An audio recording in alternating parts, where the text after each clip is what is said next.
আগামী 6 ডিসেম্বর, আজকে পয়লা December, 6 December আপনাদের ভাঙড় বিজয়গঞ্জ বাজারে আপনারা সকলে আসবেন। যদি বাধা হয় না, যদি বাধা হয় এতটুকু মনে রাখবেন, যারা বাধা দেবে তাদের বিরুদ্ধে লড়াই করা ফরজ। কি ফরজ? এই লড়াইয়ে যদি আপনি জয় হন, আল্লাহ আপনাকে গাজী সম্মান দিবে। কিয়ামতের দিন গাজী সাহাবাদের কাতারে আপনাকে হাসর নাসর করবে। জোরে বলুন সুবহানাল্লাহ।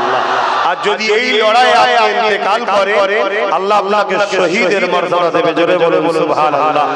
কেন এটা কোনো রাজনীতির ডাক নয়, এটা কোনো ছেড়ে খাওয়া লুটে খাওয়া এর ডাক নয়।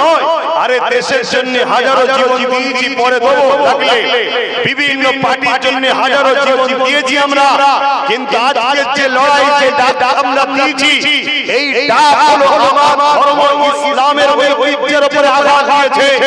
এখানে কে কি কালার, কে কি দল, কে কি জামাত, এটা আমি বুঝি না। আমি এতটুকু বুঝি, এখানে ঈমানদাররা আসবে, বেঈমানরা ডিস্টার্ব করবে।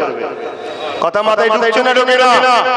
অতএব এই একটা সুযোগ বেঈমান চিনারও আর আমাদের ঘরে সংগঠিত হতে হবে। যদি সংগঠিত না হয়, আগামী দিনে বড় ভয়ানক বিপদ আসবে।